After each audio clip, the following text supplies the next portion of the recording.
Byfjorden vid Uddevalla i Bohuslän. Det är bildskönt från ovan, men under 15 meters djup har fjorden varit stendöd. Ett begränsat vattenombyte har gjort att syret snabbt förbrukas och istället har extremt giftigt svavelväte bildats. Dessutom ligger stora mängder tungmetaller begravda i bottensedimentet. Men sedan 1,5 år tillbaka pågår här ett unikt experiment för att syresätta fjorden på konstgjord väg. Lars-Olof Axelsson är kommunpolitiker för det lokala Uddevalla-partiet och eldsjälen bakom projektet. Byfjorden är naturligt syrefattig, men Lars-Olof Axelsson menar att människan har gjort det ännu svårare för syrerikt vatten att tränga in i fjorden genom fördjupningen och breddningen av Sunningens sund. Byfjordens framtid är ett medborgarinitiativ som driver syresättningsprojektet. Anders Stigebrant är projektets vetenskapliga rådgivare. Och det absolut billigaste sättet att tillföra syre, det är att ta syre som redan finns i vattnet, fast högre upp, som redan är löst. Så pumpa ner det då. Så pumpningarna sänker densiteten snabbt genom att pumpa ner ytvatten som har mycket lägre densitet och blanda med djupvatten. Sofia Stengavel är kommunekolog i Uddevalla men sitter också i Byfjordens framtids styrelse och hon tror på projektet. Kommunen har ju gått in i det här projektet i en överenskommelse tillsammans med stiftelsen Byfjordens framtid. Och vår förhoppning är ju att det ska få bli en ökad syresättning av Byfjorden och skapa förutsättningar för liv i de här områdena där det tidigare har varit dött. Till och med nästa år har Uddevalla kommun bidragit med drygt 2,6 miljoner kronor till projektet.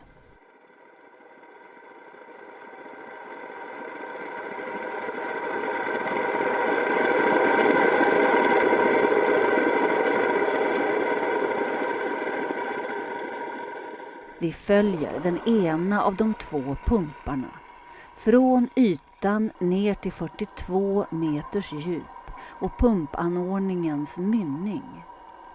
För att syrehalten ska bestå måste pumparna ständigt vara igång.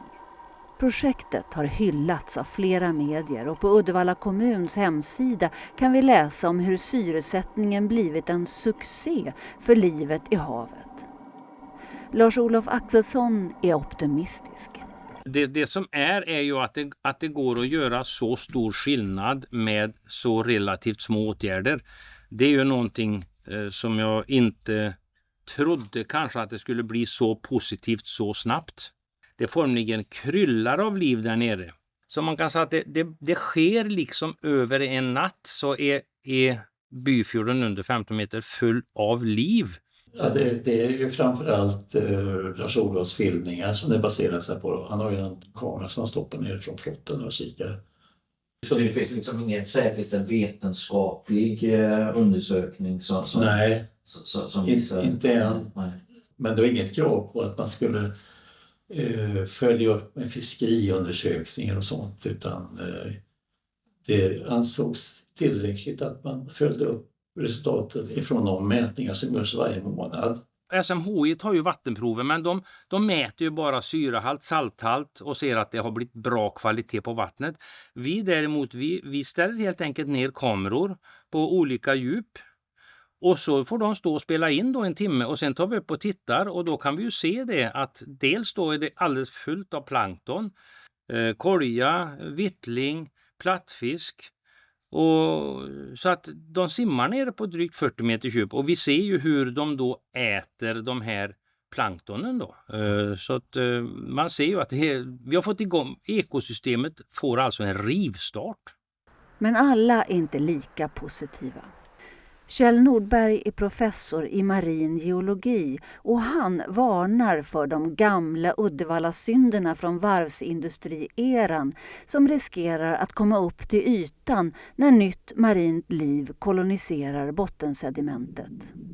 Här kommer det lite djävulska i detta. En rik bottenfauna bidrar till biotrobation, Det vill säga de rör om, de gräver som ungefär dagmaskar på en åker. De gräver upp och ner så här, va? Och rör om. Och det transporterar upp de här djupare sedimentlagen som giftiga cocktail. Och det här är ett tydligt historiskt avtryck av varvsindustrin. Där man ser koppar, zink och bly i jättehöga halter. Som man då bara vräker ut. Nu tittar vi på kvicksilver ner i sedimenten här. Ser vi sedimentdjupet. Ungefär på 70-talet så har vi jättehöga halter av både kvicksilver och bly. Och det var ju innan man la ner varven egentligen som det ser ut så. Och så är det här ett fyllningsområde. Det är det som är det officiella och där lägger man då fyllorna när man muddrar hamnen och tippar muddermassorna där. Men sen muddermassor man tippar egentligen längs hela fjorden hela tiden. Och i smyg. Eftersom man då har sedimentätande och sedimentgrävande organismer som lever och sedimenten där. Då blir de plötsligt biotillgängliga, de här metallerna framförallt. Och riskerar att komma in i näringskedjan. Så därför måste man följa upp detta hela tiden egentligen. Och provtagningar har gjorts. Jonas Gunnarsson från Stockholms universitet har tillsammans med studenter varit i Byfjorden på fältarbete. Som har tagit massa sedimentprover, vattenprover och allsköns underlag för att kunna se om det blir gifter som då läcker när man då sätter igång syresättningen. Sediment från varvstiden då i djupvattnet, de har ju överlagade med 30-40 centimeter friska sediment. Så att de ligger långt ner. Så du ser egentligen inga risker med... Jo, det säger jag inte att jag inte ser, utan det får vi se nu vad Jonas Gunnarsson har fram till. Ja. Men när vi kontaktar Jonas Gunnarsson svarar han via mejl att vi har sparat proverna i frysen men inte haft råd att analysera dem ännu. Vi vet alltså inte om det kommit ut giftiga tungmetaller i ekosystemet, trots att projektet pågått i 1,5 år. Så vad händer om halterna bedöms för höga? Ska det stoppas då eller vad gör man då? Nej, vi tror inte, utan då pausar man fisket och säger att det är inte lämpligt att äta fisken. Och det kanske tar 15 år eller 10 år eller 5 år eller 20 år innan det liksom lägger sig. Sen kan man ju se då hur farligt, om plankton och fiskar lever ett gott liv men kanske inte är tjänliga som människoföda i första skedet, så är det ändå mycket positivare att ha massa fiskar som simmar runt och tar vara på näringen. Men alldeles oavsett så är det, kan man säga, en liten kalkylerad risk vi har tagit då som vi inte är oroliga för. Kanske kan projektet ses som konstgjord andning. Syresättningen läker inte fjorden, men den håller den vid liv så länge syresättningen fortgår. En aktiv syresättning av fjorden behövs fortsätta i all framtid. Så fort man stänger av den så kommer det ta kanske mindre än ett halvår så är det syrefattigt igen. Och det ska man komma ihåg. Man får aldrig sluta om man ska ha det syresatt. Det är en risk att pengarna inte kommer till för att det kostar ju pengar både inte minst elektricitet och det ska servas, pumpar och grejer. Det krävs ju driftskostnader. Det är driftskostnader det handlar om. Att ta pengarna slut och då får den återgå till sitt gamla trista läge igen.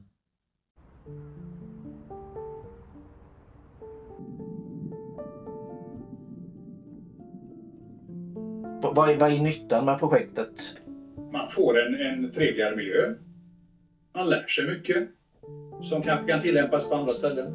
Vi kan ju se att på lång sikt att ett levande Byfjorden skulle kunna bidra till att öka Uddevalla som attraktiv besöksort. Vi kan få ett bestånd av fisk, torsk som där man kan fiska upp sin egen mat. Och så får vi levande kustsamhällen. Sen är det ju också så att det här experimentet är ju unikt i världen. Tolkar mig rätt, jag är absolut för att man driver detta projektet. Det är skitbra tycker jag. Det är spännande och det blir bra, kul forskning och sånt där. Hur man kan med ingenjörskonst manipulera naturen i det här sammanhanget på ett positivt sätt. Man blir ju lite som Gud fader, man är ute och stöper om i naturen på stor skala.